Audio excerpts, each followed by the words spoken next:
think that we should be open to trying something new or to reassess our actions. I don't know. I'm someone who's very, very critical of myself and the type of activism that I do.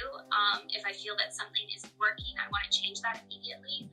I am here to represent and advocate for the animals, and I want to do the best job I can at that. So I just think that we need to, as activists as a whole, the entire world, that we just need to take a step back. And maybe now with this whole COVID situation is a good time to take a step back, to do some research and some learning, to try something new. Yeah. 100% on board with everything you said. You briefly mentioned subsidies, and without getting too political, they are in fact something that we need to talk about, because they are the reason why the average Joe goes to a fast food and orders a burger for less than $2, whereas if they want to have a healthy meal, they got to drop between 9 and 10. So, we're everybody with half a brain in this community knows, or at least should know, that yes, subsidies play a huge role into the stranglehold that these communities are being subjected to in meat, eggs, and dairy industry. So you make a wonderful point. As far as yeah.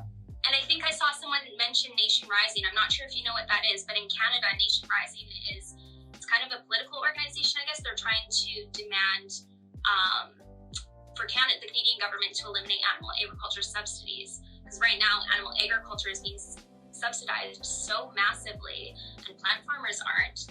Plant farmers aren't receiving anything. But meat, dairy, and eggs, they're getting these massive grants and handouts, and it's just insane. And if that was simply eliminated, guess what? The industry would go down. That alone. So if anything, although, yes, consumers are the legs of that table, I think subsidies are huge legs to that table too. And if we were to knock those legs out, what would happen? Yeah. I think they would go under. Yeah. But here's the silver lining. Without those bailouts, without those grants, without those subsidies, you and I both know that these industries would fail to exist, would cease to exist. And I like to think of it as it's the only way they are staying afloat, because they are not simply able to keep up with people like you and myself and everybody here who's being active.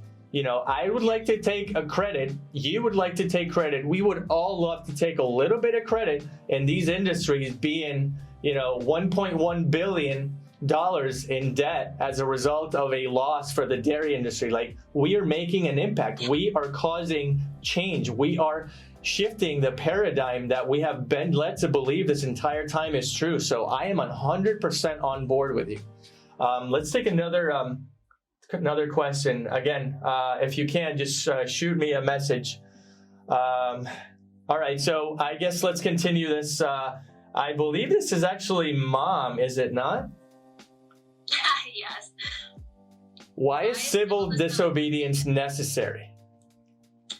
I kind of touched on that previously, but when we look at past social justice movements and what they did in order to achieve change, it was always mass civil disobedience. So if anyone's watching and doesn't know what the heck I'm talking about when I'm saying civil disobedience, that's deliberately breaking laws, either as a form of political protest, or if a law is unjust, it is violating that law and saying this shouldn't be a law. So right now, animals do not have rights. What's happening to them, their confinement, their mutilation, their torture, their slaughter, they have no rights protecting them. There is zero rights in Canada protecting animals, and that is insanity.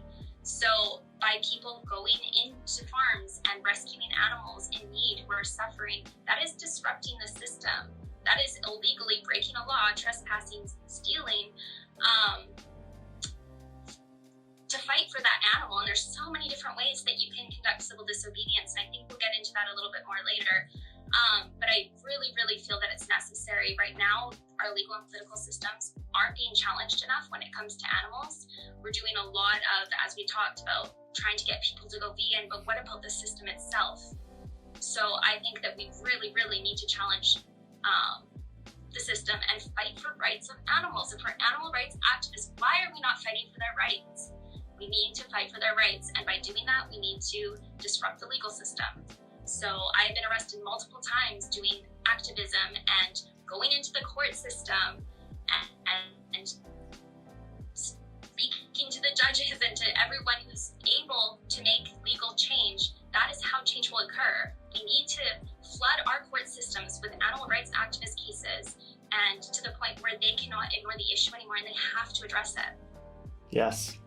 insert this emoji right here. So yeah, I guess I'm in hot water with your mom. She tells me I just called her out. Nick is laughing, by the way. Let's dive into your social media. Again, if you're not tuning in, this is Amy Soranno by way of lovely country up north. Thanks for being here, Amy. I couldn't help but notice your Instagram bio says investigator. What exactly does that entail, and how is it directly related to animal cruelty? Okay, so yes, I'm an undercover investigator, so I am not hired by anyone. No one pays me to do what I do. The investigations I conduct are illegal. So I go into farms and slaughterhouses and places where animals are being exploited and or killed, and I bring a camera inside and I document what I see.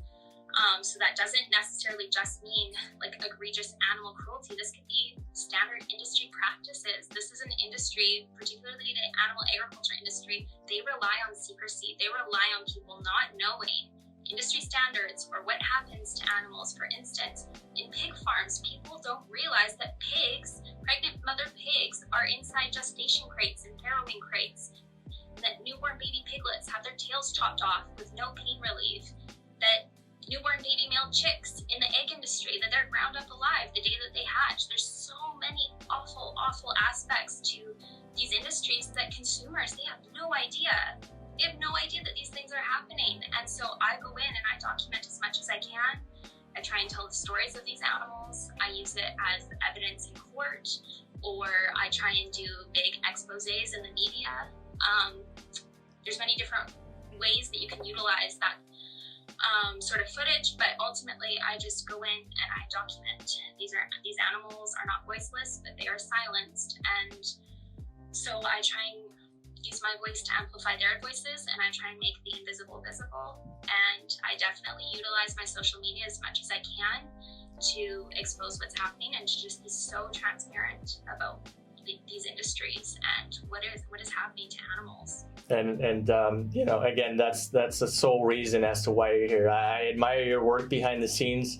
I admire the fact that you are not willing, I should say, to get your hands dirty and wear handcuffs on behalf of these so-called voiceless animals. But at the end of the day, you and I both know that they are not voiceless. They are in fact screaming. We're just taught to ignore those screams, unfortunately. And so to add to that, I made a video as a result of my knowledge of your arrests, as well as Claire Buchanan. I'm sure she's around here somewhere. She got arrested too. Leah down in Australia, I'm sure she's had run-ins with the law. So a couple of months ago, maybe 1 or 2 months ago, I made a video about the importance of you girls doing what this community basically, and I'm going to go on record as saying we need to have more people like you do what you do and be on the front lines and be willing to make personal sacrifices for, you know, the millions and millions of people or animals that die unnecessarily each and every day. So I made a video about that, about specific ag laws that were eventually amended in your home country of Canada as a result of your activism. So on behalf of everyone here, admirable, thank you so much. I hope that you continue the good fight and you document the process so that more people can see it, okay? Let's take another question from the audience here. Let me tap in here. Oh gosh. All right. So many comments coming in. Yeah. My new friend Nick asks, aside from MTV, what is the most powerful action you have been a part of? Okay.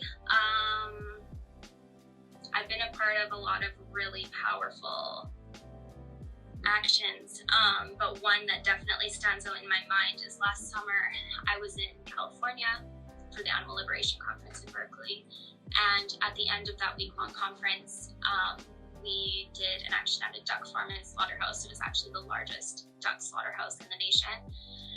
And there was, I think, around 1,000 of us there. So it was huge. It was really, really powerful. There was activists that went inside and helped liberate animals out of there. Some activists locked themselves to the kill floor. And it was really intense to see the reaction from the industry and from the government. We drove there in like huge buses. Like there's thousands of us, or 1,000 of us. There was this caravan of buses that were like driving to this place, and we were chased by multiple cops. So there was just like cops like flying down the road, chasing us. I looked up, there was police helicopters circling us above as we're like driving down this highway to go to this farm. And yeah, so that was really eye-opening. And then eventually, once we got to the road that led to this duck facility, the cops managed to like kind of get around us and in front of us. And they shut down the road, which is a public road. We should be allowed to go on a public road to see what's happening. But they closed down the road, they put up crime scene tape. We all got out of our buses and started walking towards them. And they said, if you cross this line, you're going to be arrested. And a few of us, I was kind of near the front of the group. I think our bus was the first to be stopped. And I looked around, I'm like, yeah, there's quite a few cops standing here, but there's hundreds of us. There is power in numbers. And so there was a small group of us, and I think there was around 10, and we just went for it. We just walked past the cops and we're like, arrest us, but most of us will get past. And so we got through. I think there's only like 1 or 2 people who actually got stopped by the police, but I managed to get past along with a couple others. And I didn't know where I was. I mean, I'm not even from the States. I was in California. I just knew that down this road somewhere was a duck facility. So we just kept walking for a bit. And then after a few minutes, I heard this crowd behind us. And I'm like, what the heck's going on? And so I turned around and there was everyone else, the hundreds of activists. I took our lead and crossed that line. And that's kind of what sparked my speech that I gave last summer, Courage is Contagious, because it is. It's so contagious. And some people are just brave and courageous and saying, look, what's happening to those animals is unjust. They deserve our advocacy. They deserve us to be there and to be helping them. Other people will follow suit. And I think right now we need courage. We need people to be brave and take radical action for animals. And as a result, most of the activists got there and we conducted that whole action. We were there for hours. And it was interesting, once we actually arrived at the farm and slaughterhouse, within minutes, we were completely swarmed by, I would say, hundreds of cops in full like SWAT gear with machine guns and like, you know, the whole 9 yards. Like they came in guns blazing. There's kids running around, like it's so crazy. We're nonviolent. We're always nonviolent, even if we're breaking the law. But just the reaction that the system has to us, that they were so scared that we were going to expose this one facility, that they felt so threatened by us, that they called in literally the troops that day. And they had like batons, like they were like really coming at us aggressive for nothing. For what? For trespassing, for exposing what's happening to these poor ducks. Like it's really, really eye-opening, and I think we need to challenge that more. Like what do they have to hide? And our government is so on their side right now. They are protecting that moneymaker, and so we need to tear that down. Okay, so yeah. Anyways, that's what I would say is like a huge like right. So very important follow-up question, because you walked right into this one. You sat down on an interview. This is obviously me getting educated and prepared for this interview, by the way. You sat down on an interview and expressed your concerns about complete disregard when it came to locking yourself to a financial institution, one you just named, in hopes of affecting the funds being issued to Excelsior. Excelsior, if you're new to this chat, is a pig farm in Canada, I take it. And so why do you believe, Amy, that this financial institution went above and beyond to dismiss you so casually? Okay, so I'm going to give a little bit of background for anyone watching who's like, what are you talking about? So we conducted a lockdown at a bank, financial institution that funds Ribfest in my city. And Excelsior Hog Farm is the hog farm that we went to for Meet the Victims. So we went in, we did investigations, we exposed this farm, and that farm supplies directly to Ribfest. So it's a little confusing. Hopefully that'll make sense. But yeah, so that bank was indirectly, I suppose, funding that hog farm, but they were directly funding Ribfest. Ribfest is a traveling barbecue festival that goes all across Canada each summer, and it just, they glorify the consumption of pigs, essentially. And for many, many years, we have tried to break down this festival. We have done so many protests outside of this festival. We've done Cubes of Truth outside of this festival, and nothing has changed. So this year I said enough is enough, especially after we went into Excelsior. I'm like, how we're doing these pigs an injustice by just standing there holding a sign saying stop eating pigs. That's not good enough. They deserve us to take more direct action and to be better for them. And just like I spoke before, I think the system is huge. And when we look at festivals like this, if they are continuing to be funded, they're going to put on their festival. So I think by dismantling the money behind that, if they're not getting funded, they're not going to put on a festival. So we targeted their number one sponsor, which is a bank. So myself and I think 7 other female activists, we locked down that bank and we said, we're not going to leave until you end your sponsorship. And so either you end your sponsorship or we're going to get dragged out of here and be taken to jail. And we were there all day and the bank refused communication with us. I think they were very embarrassed that they were kind of outed, that they were sponsoring animal exploitation and animal cruelty. And last summer, Canada also declared a national climate crisis driven by animal agriculture, which was huge for them to admit and declare that. And so we were also saying to them, look, you're funding this climate crisis. You are directly paying for that. And I also knew going into it that they likely couldn't make the decision of whether they could drop sponsorship or not that day, but it would spark something in them, and hopefully within time they would drop their sponsorship. Eventually, at the end of the day, they said to the news, no, we're not going to end our sponsorship, we're going to keep on funding them, and they said that they had already paid Ribfest for that year so that they could take that back. And they were very admissive as to like our concerns around animal exploitation and the cruelty that they were funding, which was really upsetting. We were so clear about why we were there. We had footage that we had taken from that farm and we were showing them and saying, look, this is, there was documented criminal animal cruelty taking place and you're paying for that. And they just didn't care. And that was really frustrating to me, but I understand that they are a business and it's about money for them, it's about nothing else. And I also understand that they were being very publicly shamed, which was a goal, but shaming works, people. I know that sounds negative, but it works. And within, I think a week or two after that, I got an email from the organizers of Ribfest and they said, okay, look, it's time to sit down and talk because you guys clearly mean business. I said, if this bank said that they're not going to stop their sponsorship, so we're going to keep going. And from here on out, it's going to be direct action, civil disobedience until Ribfest is shut down. And I think they felt really threatened by that. And so we sat down and we had a meeting with them about what the future of Ribfest looks like. And we made our intentions very, very clear. And we'll see what happens this summer. With the whole COVID situation, I'm kind of hoping that it's been canceled because of the coronavirus. But if not, we will be there. We have plans of how we can shut down that festival and make it impossible for them to make money by killing animals. And I hope that although like Ribfest, it's just a small local focus, that's not the end all be all to animal exploitation by any means. Yeah. But I hope that our actions will inspire other activists in cities across Canada to be like, whoa, they were able to shut down Ribfest. Maybe we can follow suit and do that too, and end Ribfest nationwide.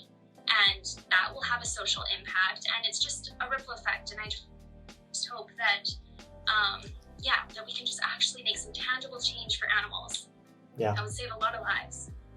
No, well, kudos to you. I mean, to hear that is inspiring in and of itself. I am no stranger to civil disobedience. I really doubt that the following news I'm going to share with you made it all the way to Canada. But here in Puerto Rico, where I'm from, it's a very small island territory of the U.S. And last year, we actually used civil disobedience to oust our governor. He had no choice but to be locked in his mansion on our version of Capitol Hill, and he was there for 11 days, and after 11 days he couldn't take it anymore and he resigned. So I am no stranger to civil disobedience, and I commend you for continuing to do so. So the fact that you sat down with the people from RitFest and gave them a piece of your mind, that is to me a win. And so, obviously I hope that they're somewhere watching your activism, for whatever reason, and they come to the realization that you and I will be harping on the fact that coronavirus is in fact animal related, as was SARS, as was MERS, as was Ebola, HIV, H1N1, avian flu, mad cow disease. I mean, not all pandemics or epidemics are animal related, but I am going to go out on a limb and say most actually are. So kudos to you on that. This may very well take you through a memory lane, okay, a trip down it. And even having said that, I think it's important for me to sort of gauge your I guess, walk through what it was like, okay? So if you can, and it's not too much trouble, I would very much like it if you were be so kind as to describe what it's like inside an actual slaughterhouse. Ooh.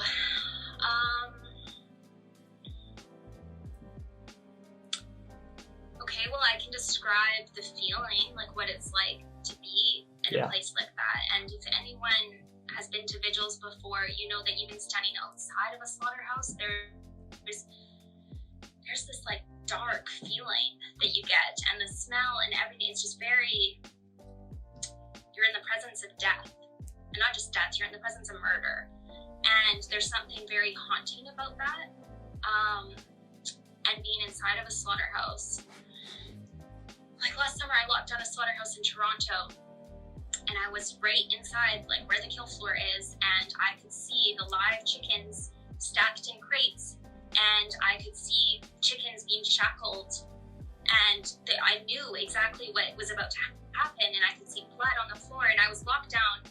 My arm was chained inside this metal structure that we had built, and I was lying on the ground, and I was looking down, and the floor was stained red from their blood. And there was just feathers everywhere, and it's just like, it's indescribable. It really, I think it changes something in you, because of course we know these things happen, but when you're up close and personal and you're witnessing it and seeing it, a whole new reality is sparked. It's so industrial and it's so normal to the workers, and it's just, they go there and they do their job, and of course they're impacted too. It's a human rights issue as much as it's an animal rights issue, and it's just such a crazy injustice, and you can't stop it. And I think that's like the biggest thing that's hard for me, is that, okay, we locked down a slaughterhouse for 6-7 hours. As soon as we walked away, what did they do? They brought the chickens back in and they started slaughtering. This is just such a misery machine, and it just doesn't stop, and you can't stop it. And even walking inside of a farm, you can see like the suffering, and you can't stop them from suffering. So I think, I don't know how to describe it. It's awful.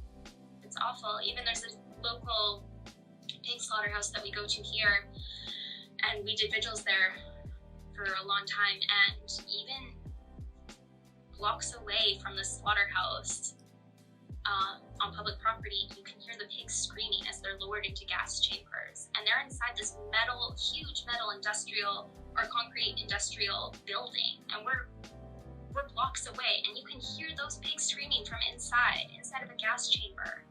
They're blood-curdling screams, and if that doesn't change you, I don't know what will. I don't know. I think as heartbreaking and awful as it is, I think more activists need to allow themselves to be heartbroken and allow themselves to go and see the suffering firsthand, because it's not the same. It's not the same as watching Dominion or Earthlings. It's different when you're standing there right in front of that animal that's about to be slaughtered. That all of your senses are like working overload. You can smell it, you can see it. Like, there is something that is so different, and it's life-changing. And I mean, that's what made me do civil disobedience. And I'm so passionate about animals and animal rights because I can't get those images out of my head. It doesn't go away. It's not like being in the comfort of your own home watching a movie. Like, it's completely different. It is real. It is so real. I don't know if that answered your question. I don't know how to describe a slaughterhouse. First off, it's pure hell. Yeah, it's pure hell. Right. I know it's perhaps even an off-putting question, but I think it's just one that I couldn't ignore my desire to ask, because I know you've been on the front lines. I know you've been there. You have firsthand witness accounts of what it's actually inside that living hell. And, admittedly, I've only seen it in films like Earthlings and Dominion. I haven't ever stepped foot on a kill floor or in an abattoir or anything like that. And so I wouldn't know what it's like. So I hate to put you through having to answer that question, but I just felt that it's in the interest of everyone involved here with us right now to sort of, get a firsthand account from somebody who's actually been there. So I do appreciate the gesture of answering that question. So here's the deal. We are about perhaps 2 minutes away from Instagram kicking us out. So here's what I am proposing. We have 60 minutes, and so my next interview was cordial enough to grant me a half-hour window. So what I want you to do, if you can, let's take maybe like a 2-3 minute break. Perhaps we can, catch your breath and go to the bathroom or whatever we need to do. Everyone here, I invite you to do the same, and I'll restart the live. I'll continue recording for later, and then we will get to the 2 or 3 questions left over, okay? Okay, sounds good. Okay, so I'll be on in maybe like 3 minutes, okay? I'll see you then. Okay, sounds good. Stick around, guys. Don't go anywhere. I'll see you soon.